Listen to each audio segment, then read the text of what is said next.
Ackerly, I first saw speak when I was a teenager. He'd come back from Tibet in 1987. He was one of the first people to actually photograph and provide us evidence that Tibetans had risen up and that they were shot in the streets. This is the first time as a child that I got to see with my own eyes what was happening inside Tibet, because it was so locked down.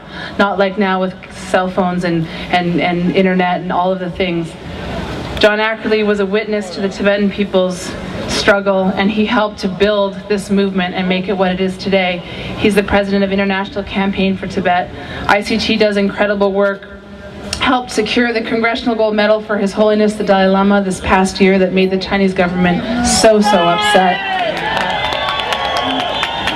They lobby and get money for the Tibetan exile population, for the refugee community, for the Tibetan government in exile, and at this point, ICT is the reason this candlelight vigil is happening, so thank you, John, and John will introduce another special guest. Tomorrow, you all will be on the center of the world stage. The torch has gone through London. There's huge crowds, Paris, huge crowds, and San Francisco tomorrow. And in these three cities, we're reclaiming the torch for what it should be, as a symbol of humanity. Now the IOC is trying to tell us that we're trying to insert politics into sports, but we know there's no easy distinction. There's a lot of gray area, and one thing the IOC is not talking about is the role of the corporate sponsors and the role of business in the Olympics.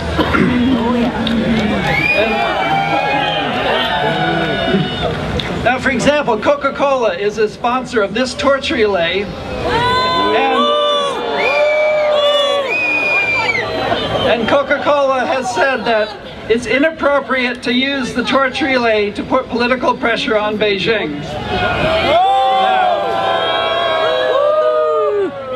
I think maybe we should ask, is it appropriate to promote a commercial product amidst a human rights tragedy?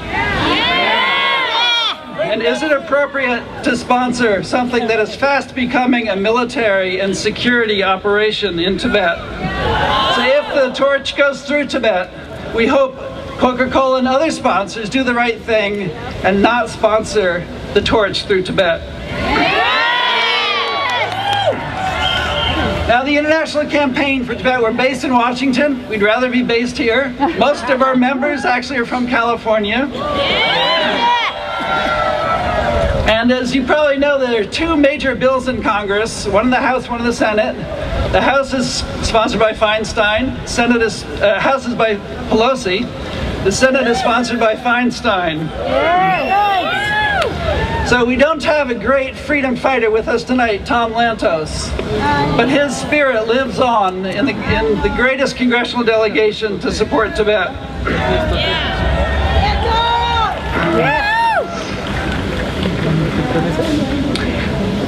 One thing all of you are doing is inspiring others all over the world, and one thing that we're hearing now is lots and lots of athletes are being inspired to think about how they can speak out in the coming months.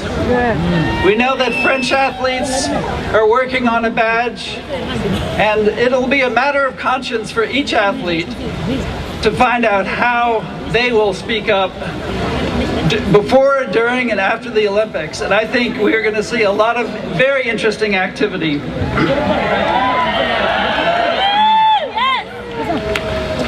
Now, I want to say there are 10 different co-sponsors of this event. And one thing that's amazing is none of the co-sponsors are calling for a complete athlete boycott. And our concern, our common concern, is human rights and self-determination.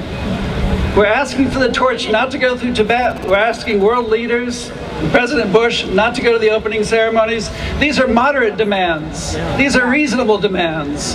There's no reason why these can't happen.